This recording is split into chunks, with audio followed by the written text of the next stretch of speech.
Night over Germany. No moon, no stars.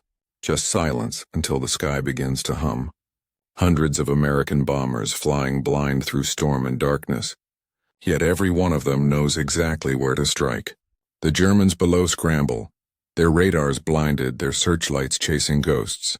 How did the U.S. turn the night itself into a weapon? If stories like this fascinate you, subscribe and help keep forgotten history alive. Because what happened next made the Luftwaffe realize their greatest defense had become their greatest fear. January 11, 1944. Over Germany. The night was black enough to swallow entire squadrons. Inside a B-17's cramped nose, the bombardier stared not through glass but into a small, glowing screen.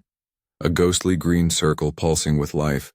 Clouds below, flak bursts above. No moon, no stars, only radar. The hum of the H2X unit, the Mickey set yet filled the cabin. Every few seconds, a blur on the scope brightened, forming the faint outline of a river bend, a rail yard, a city grid hidden beneath the storm. The pilot's voice cut through static. Target confirmed. Bomb doors open. Below, German searchlights clawed at empty sky, miles from where the bombs would fall. The Luftwaffe's radar operators shouted bearings into their headsets, but their screens showed only echoes and ghosts, decoys, jammers and silence. That night, for the first time, American bombers struck with precision, without ever seeing the ground. And for Germany's night defenders, it was the beginning of a nightmare born from invisible waves, because radar had just turned darkness itself into a weapon. By the winter of 1943, the air war over Europe had become a test of endurance, one side fighting for daylight, the other for the night. The United States Army Air Forces, USAF, believed in daylight precision bombing. Their flying fortresses and liberators would strike Germany's war industries in broad daylight, guided by the Norden bomb sight, and armed with enough .50 caliber guns to punch through flak and fighters. The Royal Air Force, after catastrophic losses in 1940 and 41, had abandoned daylight raids altogether, choosing to attack under cover of night, using navigation beams and early radar to reach their targets. Two philosophies, one war, and between them the Luftwaffe's air defense network, a vast, methodical web of radar stations, sound detectors, and searchlights, was learning how to fight in both worlds. By 1942, Germany had built what was arguably the most advanced integrated air defense system in the world. The Freya radar could detect incoming bombers over 100 kilometers away. The shorter-range Würzburg units guided flak and night fighters to intercept paths. Command bunkers plotted raids on giant wall maps, their operators moving markers like pieces on a chessboard. Every village with a radar tower or flak battery was a node in a lethal web. It worked, for a time. The RAF's early night raids over the Ruhr and Berlin suffered appalling inaccuracy. Some bombs fell dozens of miles off target. Civilians died in villages the crews had never even meant to hit. But by late 1942, British scientists had struck back. They introduced G, a hyperbolic radio navigation system, and later H2S, a ground mapping radar that showed rivers, coastlines, and cities as bright shapes on a cathode screen. The Americans watched closely. When the U.S. 8th Air Force began its full-scale bombing offensive from England in 1943, it faced the same brutal arithmetic: fly through daylight flak and fighters, or risk blind bombing through clouds and darkness. Neither option looked survivable. Then came Schweinfurt-Regensburg. In August and October 1943, American bombers raided the German ball-bearing plants that fed the entire Nazi war machine. The missions were disasters. More than 60 bombers lost in a single day, hundreds of airmen dead or captured. Germany's defenses had proven too strong, too coordinated. Precision had come at a terrible price. Inside the Pentagon and Air Force headquarters in England, a realization took hold. To strike Germany effectively, they needed to see through weather and night, without giving the Luftwaffe a chance to strike back. The British had shown it could be done. Their H2S radar, mounted in a rotating belly dome, painted cities in eerie monochrome on a circular display. But the British radar was still crude, its range short and its resolution poor. American engineers wanted something more powerful, something that could read the landscape from 25,000 feet through cloud, darkness, or smoke. In secret workshops across Massachusetts, Ohio, and New York, the U.S. pressed its radar scientists, men from MIT's Radiation Laboratory and General Electric, to re-engineer the H2S system. What emerged was the H2X radar, nicknamed Mickey. Where H2S struggled to distinguish rivers from roads, H2X could resolve entire industrial districts. Its heart was a 10-centimeter wavelength magnetron, an engineering marvel that had crossed the Atlantic under top secrecy 2 years earlier. It was precise enough to read the outlines of Cologne's cathedral or the bends of the Champs, but radar alone wouldn't win the skies. Crews had to learn how to interpret what they saw, faint, white blobs on a glowing green disk. They had to trust instruments over instinct, and commanders had to plan raids knowing their men would bomb a city they couldn't see. The Germans, meanwhile, were unaware of just how advanced their enemy's radar had become. They still trusted their own network, the Kammhuber line, to funnel night fighters into the paths of incoming bombers. To them, radar was a shield. They had no idea the Americans were about to use it as a sword. By late 1943, the stage was set, the Luftwaffe's radar empire on one side, the United States' new electronic eyes on the other. One was built to protect the Reich in darkness, the other to strike through it, and in the freezing January skies of 1944, those two systems would meet, above cities that glowed only on radar screens. The night war was about to change forever. The arrival of the H2X radar wasn't a single breakthrough. It was the convergence of hundreds of small, desperate inventions. In late 1943, engineers from the MIT Radiation Laboratory began shipping experimental radar sets to the 408th Bomb Group, the Pathfinders, a hand-picked unit tasked with proving that radar could guide bombers through solid cloud or total darkness. These crews were among the most technically skilled in the entire 8th Air Force. They trained not just to fly, but to read. Each man learned to interpret the ghostly smudges and echoes that defined a radar scope. Coastlines as bright crescents, rivers as thin black veins, and dense cities as glowing clusters of white noise. The radar operator's judgment could shift an entire formation's aim point, a decision that carried the weight of hundreds of bombs. The first H2X combat test came in late November 1943, when weather shut down nearly every other bombing mission over Europe. The Pathfinders, flying in the lead with their radar domes bulging under the fuselage, locked onto the radar signature of Bremen. The rest of the formation dropped on their signal flares. To the men in the trailing bombers, it felt like wizardry. They never saw the target, only clouds and darkness. Yet when reconnaissance photos came back, the results were undeniable. The bombs had landed close enough to cripple key shipyards. The idea worked. By early 1944, the U.S. 8th Air Force had begun fitting H2X units to an increasing number of lead aircraft, B-17s and B-24s specially modified with radar domes and trained operators. Every mission now had a Mickey ship, the flying eyes of the formation. The technology came with its own risks. Radar domes altered flight dynamics, made planes heavier, and were prone to overheating. The system also gave off electromagnetic emissions that German listening posts could potentially track. But against the cost of losing hundreds of bombers to fog or overcast, those risks felt small. Meanwhile, back in Germany, the radar war was becoming a mirror match. The Luftwaffe's night fighter command, Nachtjagdgeschwader, relied on their own onboard radar sets like Liechtenstein BC and later SN2, mounted in the noses of Bf-110s and Ju-88s.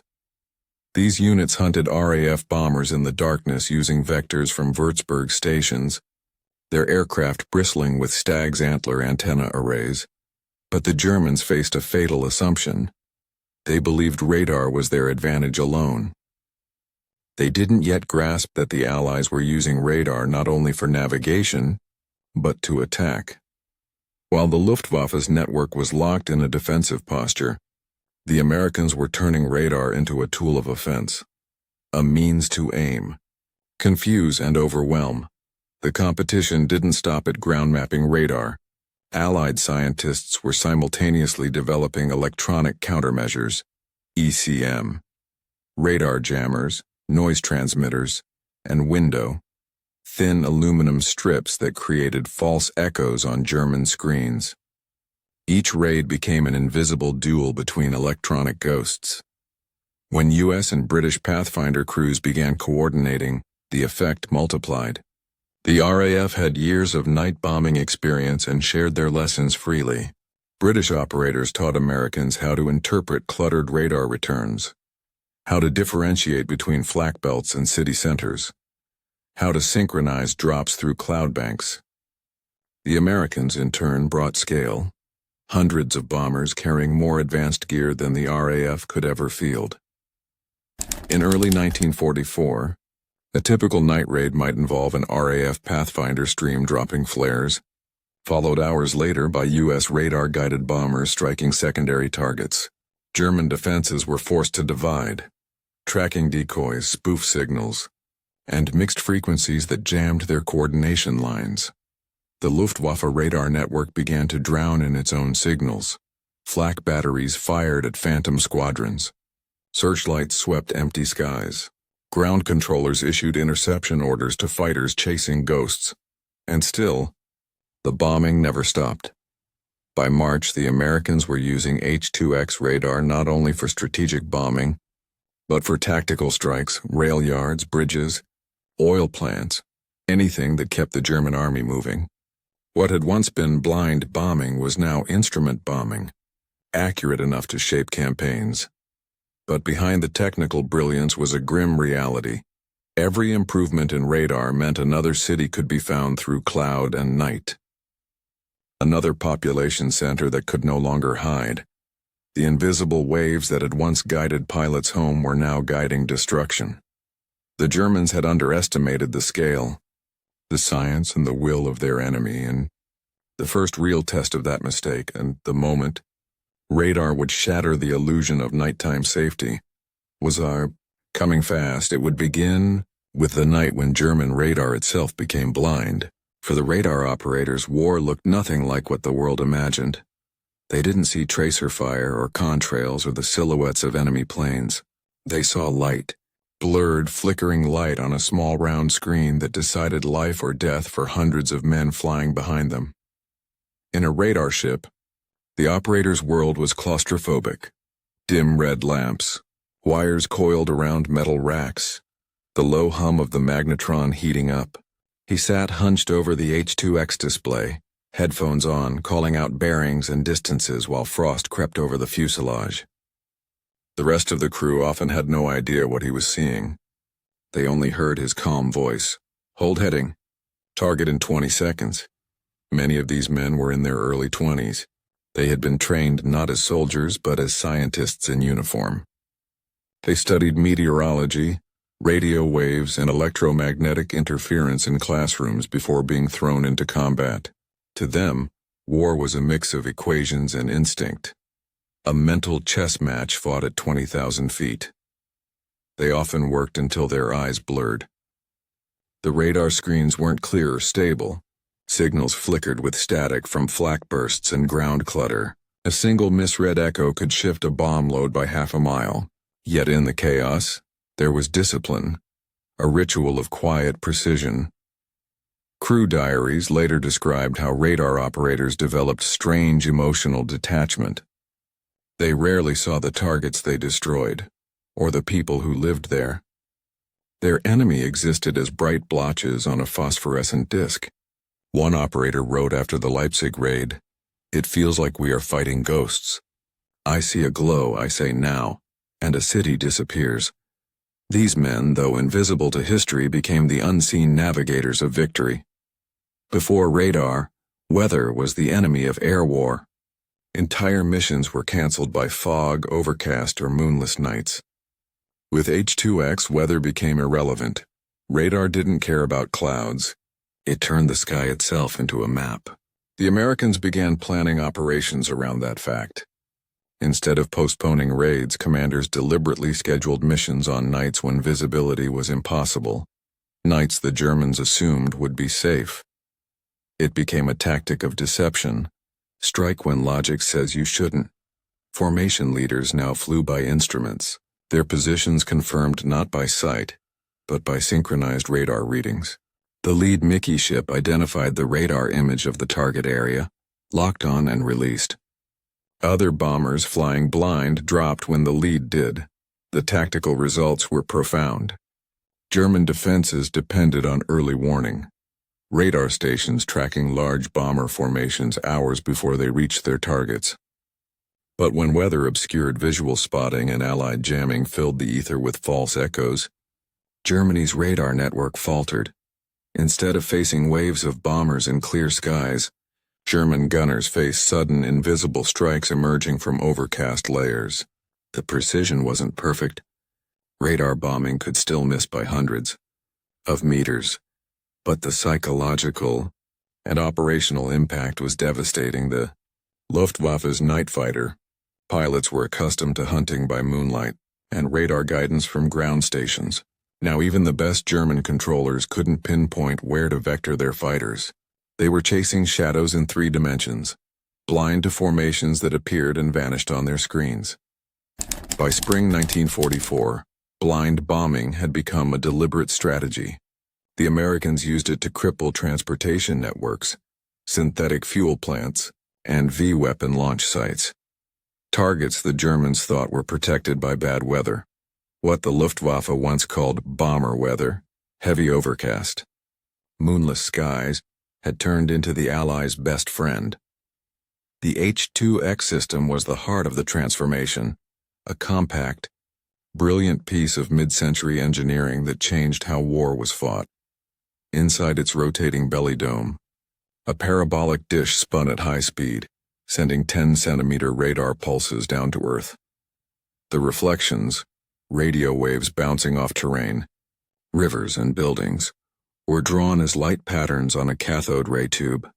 Operators compared those glowing shapes with map overlays to identify cities and landmarks. Each radar image was unique. Coastal areas appeared with clear contrast, bright land, dark sea. Urban areas produced strong reflections from dense building structures, while open fields and forests remained dim. Rivers showed up as thin, dark lines snaking through bright terrain. It wasn't perfect. Snow could distort returns.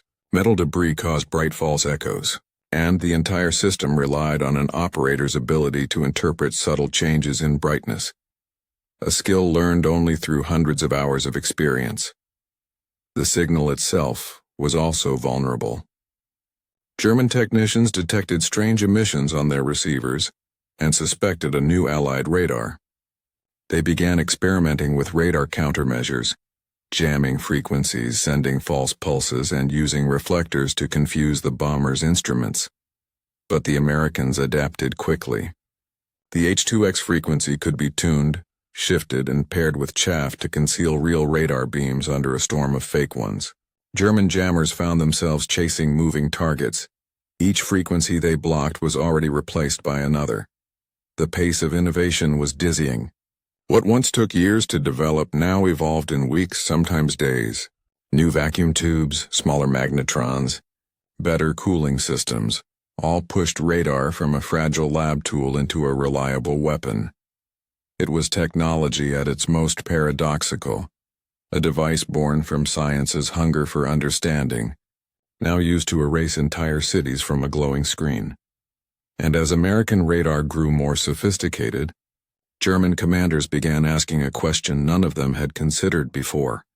If the enemy can see us through darkness, what happens when our own radar goes dark? Behind every breakthrough in war lies a handful of people willing to defy old doctrine. In this case, it was men like General Karl Spaatz, Ira Eaker, and Jimmy Doolittle, who pushed radar from experimental to operational. In 1943, Doolittle took command of the 8th Air Force's strategic bombing campaign and immediately faced two brutal realities. Weather over Europe was almost never clear, and losses in daylight raids were unsustainable. The math didn't lie. Without a new way to navigate and bomb, the air offensive would stall. He listened to his scientists. Unlike many commanders who distrusted technology they couldn't see, Doolittle understood the strategic leverage of instruments. He ordered radar-equipped Pathfinder groups to lead formations, ensuring every major bombing mission had at least one aircraft capable of blind bombing. General Eaker, his predecessor, had already laid the groundwork by coordinating with the British on radar research, approving joint training programs, and authorizing U.S. crews to fly alongside the RAF's Pathfinders. Eaker's quiet diplomacy bridged two doctrines, British night bombing and American precision daylight raids, that had once seemed incompatible. Spots, meanwhile, saw radar as part of something larger, a technological edge that could sustain pressure on Germany when human endurance faltered. He called it the science that never sleeps. These leaders weren't just embracing radar for convenience, they were weaponizing information. Every signal echo and frequency became a tactical asset. They also understood that technology needed culture to survive. Crews had to trust the machines, and that meant changing the psychology of flight. Bomber pilots, long trained to rely on sight, had to surrender to the glow of a radar screen they couldn't interpret. Commanders drilled into them one rule: trust the Mickey ship. That cultural shift, from eyesight to instrumentation, might sound small, but it was revolutionary. It marked the birth of the modern, sensor-driven battlefield. The Germans entered 1944 with confidence in their Nachtjagd system, a layered defense of radar posts, flak batteries and night fighter wings that had shredded British bomber streams for years. But the arrival of American radar changed everything they thought they knew about the rhythm of air war. When U.S. bombers began striking through overcast and moonless nights, the Kammhuber line, that famed defensive grid of radar boxes, started to fail. Each sector depended on clear early warning from Freya and Würzburg sets, and on precise coordination with ground control. Radar guided fighters into a bomber's path, where onboard Liechtenstein sets would take over for the kill. But by early 1944, that system was collapsing under electronic interference. The Allies flooded German receivers with window chaff and deceptive pulses. Entire radar sectors went blind for minutes at a time, a fatal eternity when hundreds of bombers were overhead.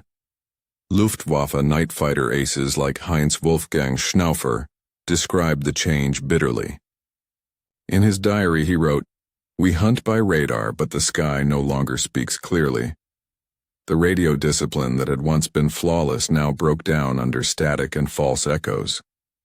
Ground controllers were calling out positions that led to empty skies. German technicians scrambled to understand the source. They intercepted new radar emissions from American bombers but couldn't isolate their frequency fast enough. The Luftwaffe's countermeasure units, Funkmesssturmtrupps, tried jamming the new signals, but the American systems kept changing bands. By the spring of 1944, night defense units were stretched thin. They were fighting a ghost war against machines that adapted faster than human reaction. Even the searchlight crews, once the pride of the flak towers, became ineffective, sweeping their beams across empty sky while bombs fell far from their predicted paths. The radar race had flipped direction. The hunters had become the hunted. Radar changed not only how the Allies bombed, but how they thought about bombing itself. Before radar, air warfare carried a crude kind of accountability. Crews saw their targets. They saw cities burning below. That proximity forced them to confront what their bombs did. Radar made destruction abstract, a glow on a screen, a mark on a map. Inside those aircraft, decisions that affected tens of thousands of lives came down to seconds of technical judgment. A brighter patch on a cathode ray tube meant a denser target. The radar operator said, "Now." The bombardier pressed a switch and hundreds of bombs vanished into cloud. This new form of warfare blurred moral boundaries. Accuracy improved, but empathy faded. Pilots no longer looked into the faces of the war they were fighting. They looked into instruments. And yet, strategically, radar saved lives. It reduced exposure time, cut losses, and allowed the Allies to maintain relentless pressure on the Reich. Cities like Hamburg, Essen, and Dresden would later be synonymous with devastation. But in 1944, the reasoning was brutally practical. Destroy fuel, transport, and factories before Germany could recover. From a commander's desk, radar seemed the perfect balance of precision and persistence. But to historians it marked a deeper shift, the birth of technological detachment in modern war. When World War II ended, many of the scientists who built H2X went on to design the radar systems that guided missiles, satellites, and nuclear bombers. The same logic applied. See farther, strike faster, trust the signal. The Germans, who had once pioneered radar defense, never caught up. By 1945, their radars were obsolete. Their frequencies jammed, their operators exhausted. In the end, radar didn't just blind the Reich, it rewired the way nations fought, and soon, the technology would face its ultimate test. In a single night raid that proved darkness no longer belonged to Germany. February 24, 1944, Augsburg, Germany. The night sky was choked with cloud, thick gray, featureless. For German radar controllers along the Bavarian border, it looked like salvation. Weather that grounded bombers. The Würzburg dishes tracked nothing beyond faint static. Radio chatter slowed. The operators leaned back in their chairs, confident that the storm had bought them another quiet night. They were wrong. At 23:12 hours, radar posts in the Rhineland began picking up irregular signals, faint, ghost-like pulses. The returns appeared, vanished, and reappeared miles apart, moving at impossible speeds. One Freya station near Koblenz reported a formation of 30. Another 75. The data didn't line up. Controllers assumed their sets were malfunctioning, but the pattern wasn't error, it was deception. Above the clouds, the 8th Air Force's 1st Bomb Division was already deep into German airspace. Their lead ship, a B-17F named Hell's Halo, carried the latest H2X radar, its operator locked onto the outline of the Lech River and the bright return of the Augsburg rail yards. The target was a cluster of ball-bearing and aircraft component factories, vital to the production of the Messerschmitt Bf-109. The Americans had learned from Schweinfurt. This time they wouldn't need clear skies. They wouldn't wait for daylight. At 23,000 feet, Hell's Halo's radar screen pulsed steadily. Through the static haze, the operator could see the pattern of reflections matching his radar map. A long bright line where the city met the river, a dark void for the open fields beyond. He verified coordinates twice, cross-checking magnetic bearing and airspeed. "Target in range," he called. The pilot nodded. Bomb doors open. Below, nothing stirred. No searchlights. No fighters. The Germans were blind. At 23:29, the first formation dropped. The soundless descent of hundreds of bombs tore through cloud and snow. A heartbeat later, explosions flared across the radar return, sudden sharp spikes of light that flickered on the operator's scope. The entire industrial quarter of Augsburg vanished into a storm of shock waves and debris. On the ground, panic spread faster than the bombs. Air raid sirens screamed seconds before the first impact. Civil defense crews scrambled, but the blacked-out streets were impossible to navigate. In some sectors, fire brigades couldn't even locate the burning buildings. The smoke and low clouds made direction meaningless. The Luftwaffe's regional command at Munich tried to respond. They ordered Nachtjagdgeschwader 6 to intercept, but ground controllers couldn't get a fix. Würzburg sets along the approach path were jammed by window. Countless strips of aluminum foil tumbling through the air. painting the radar screens with phantom formations. Night fighter pilots climbed blindly, searching for visual contact through a sky that gave them nothing. Their onboard Liechtenstein radars flickered with interference, overwhelmed by the same noise the bombers were using to hide.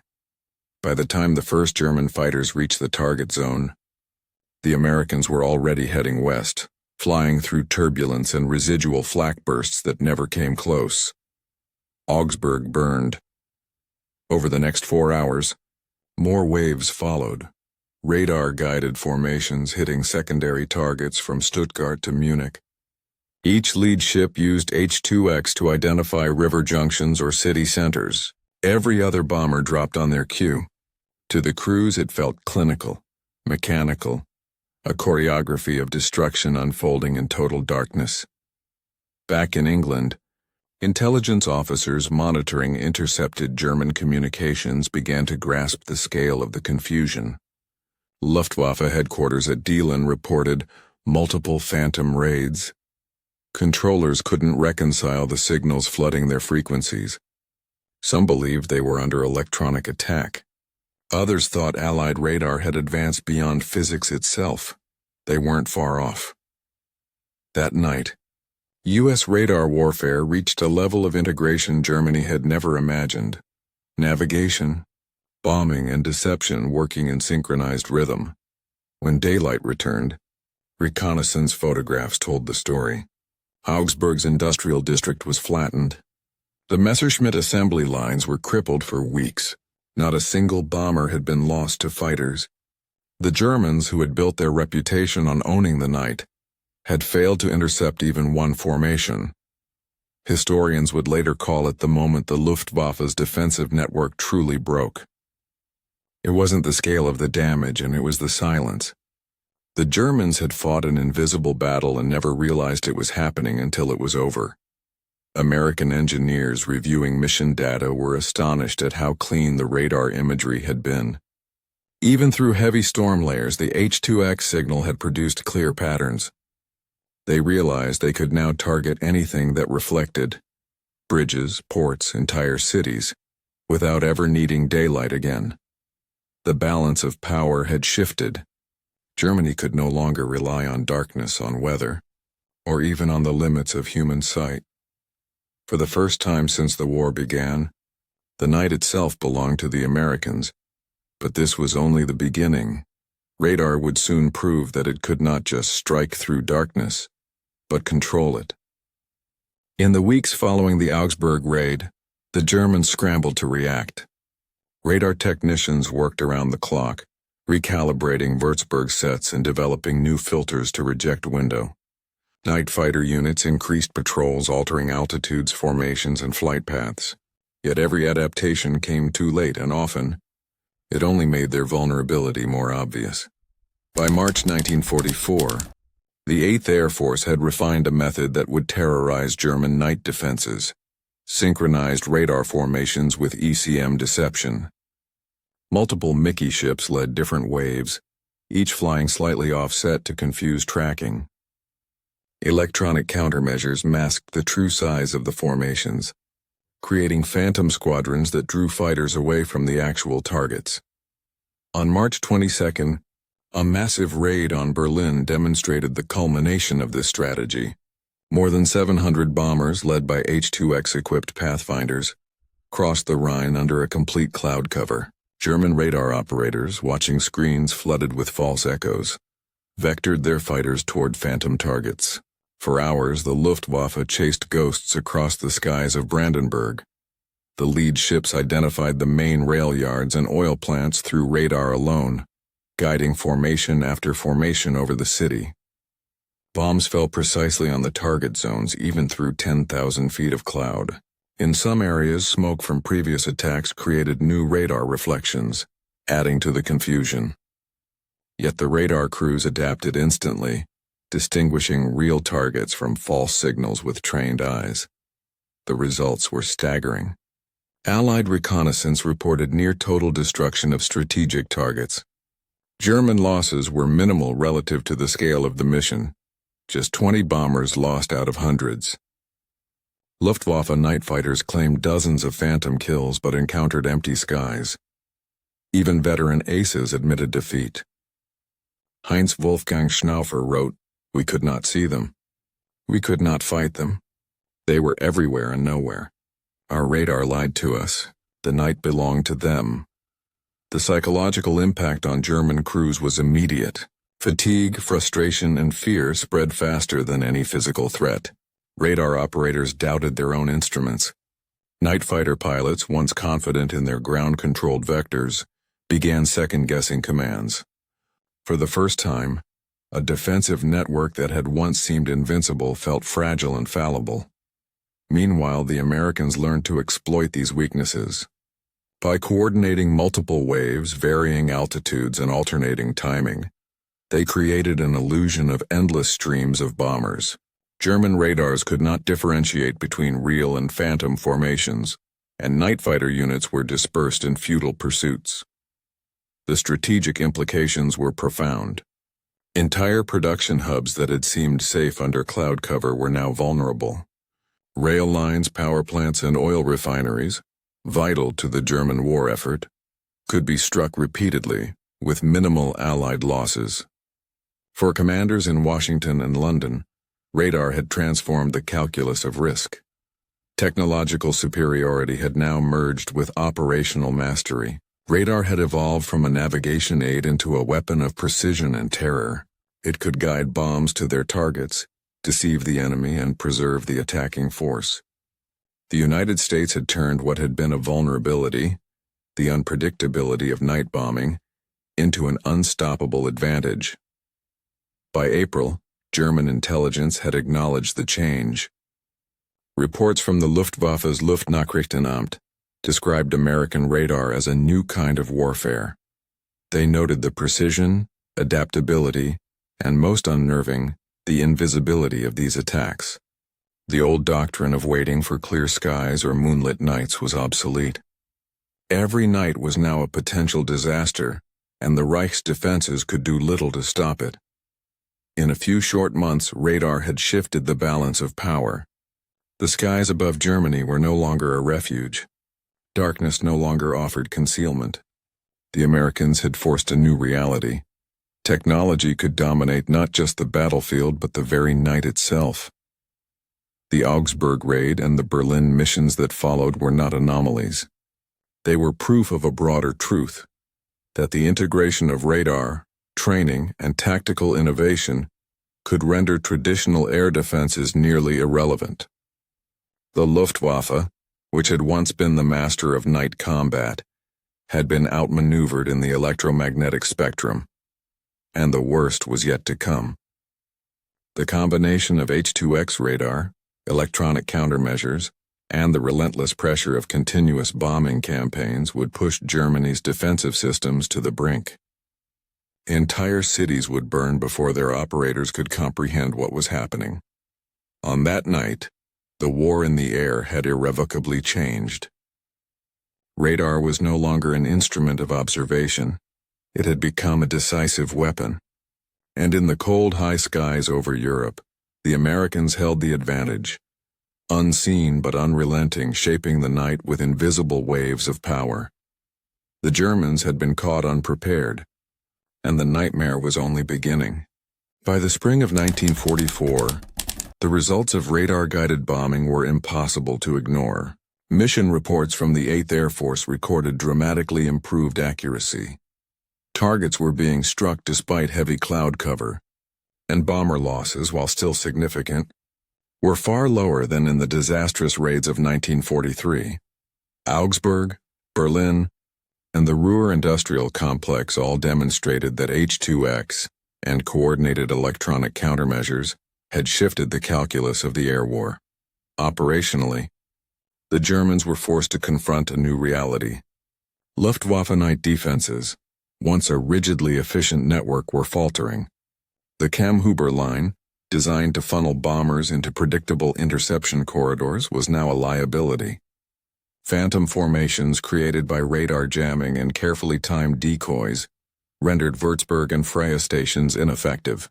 Controllers could no longer reliably vector night fighters to the approaching bombers. Reports from Nachtjagdgeschwader units indicated confusion and frustration. Planes were sent into empty skies, while the true bombers passed unchallenged. The human toll on German crews was significant. Exhaustion and morale issues surged as operators worked around the clock to identify signals that were increasingly deceptive. Night fighter pilots expressed growing distrust of both their instruments and ground commands. Historians later noted that this psychological strain contributed as much to the decline of German air defense as physical losses from bombing. For the Americans, the payoff was immediate and measurable. Reconnaissance photographs confirmed the destruction of rail yards, oil refineries, and aircraft production lines. Targets that had been safe under cloud cover were now routinely struck. The 8th Air Force could maintain relentless pressure with fewer losses, allowing for continuous disruption of German logistics and industry. The quantitative impact was clear. In February and March 1944, bomber loss rates fell from roughly 5 to 6% per mission during daylight raids to under 3% on radar-guided night missions. Bombing accuracy, measured by photographic reconnaissance, improved substantially, with industrial target zones being hit with unprecedented precision. Even more striking was the operational tempo. The Allies could sustain multiple missions per week with radar-guided formations, something impossible during previous campaigns reliant on visual bombing. German intelligence began documenting these developments, noting the emergence of radar as both a navigational tool and an offensive weapon. Reports from Luftwaffe technical offices highlighted the challenge of countering H2X. Frequency hopping, ECM, and chaff overwhelmed defensive systems. One officer noted in March 1944, "The Americans have found a way to strike through our defenses without ever being seen. Our instruments no longer guide us. They mislead us." Strategically, this shift altered German planning. Commanders were forced to disperse industrial production, add redundant facilities, and prioritize civilian evacuation in key cities. But these adaptations came too late to counter the immediate tactical advantage provided by radar-guided bombing. By mid-1944, the Americans were regularly hitting targets deep inside Germany, under conditions that would have grounded earlier campaigns. The first phase of the radar revolution had delivered two crucial outcomes. One, it significantly reduced Allied losses, preserving crews and aircraft for sustained operations. And two, it inflicted material damage on the German war economy that was far more difficult to repair. Factories producing ball bearings, aircraft engines, and synthetic fuel, all critical to the Luftwaffe and Wehrmacht, were repeatedly destroyed, slowing the German ability to replace losses at the front. Yet the full story extended beyond statistics. Radar had shifted the psychological landscape of the war. Where night had once been a refuge for German bombers and civilians alike, it now represented vulnerability. Commanders no longer trusted their own systems, crews no longer trusted their vectors, and civilians lived with the uncertainty that bombs could fall regardless of weather or visibility. In short, radar didn't merely provide a technological advantage, it rewrote the operational rules of the air war. German defenses had been calibrated for an enemy limited by clouds, darkness, and the laws of human sight. By breaking those constraints, the Allies forced a recalibration that Germany could neither quickly nor fully achieve. The night had been transformed from shield into battlefield, and the Americans held the advantage. The stage was set for further devastation, and Germany's air defense would continue to falter under the relentless pressure of invisible warfare. By mid-1944, the cumulative effect of radar-guided bombing campaigns was evident across Germany. Cities once thought protected by cloud cover or nighttime darkness were now exposed. Industrial centers were disrupted repeatedly. Train lines and bridges destroyed in one raid could be hit again within days. The Allies' ability to strike unseen forced the Germans into a defensive posture they had never anticipated, reactive rather than proactive. Luftwaffe reports from the period illustrate the strain. Controllers described radar screens overloaded with false targets, operators exhausted by long hours interpreting confusing signals, and night fighter pilots reporting repeated fruitless engagements. The psychological toll was significant. Men who had been confident in their instruments and training now questioned both. Exhaustion, stress, and mounting losses created a cascading effect. Defensive efficiency declined as human judgment struggled to compensate for technological disruption. The operational success of H2X and electronic countermeasures was not limited to tactical victories. Strategically, it forced the Germans to rethink their entire approach to air defense.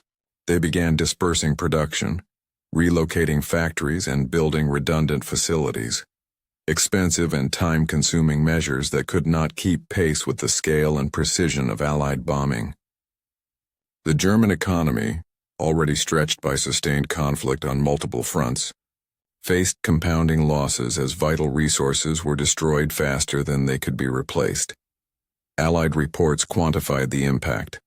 By late March 1944, bombing accuracy had increased by roughly 40%, compared to earlier campaigns that relied solely on visual targeting. Bomber loss rates declined significantly on radar-guided missions, preserving both aircraft and experienced crews. These efficiencies allowed the 8th Air Force to maintain an unprecedented operational tempo, striking targets multiple times per week without catastrophic attrition. The moral implications were equally profound. Radar turned destruction into abstraction. Pilots, bombardiers, and crews no longer needed to see the physical devastation caused by their ordnance. Their focus was the screen, the glowing patterns, the numbers that determined when to release bombs.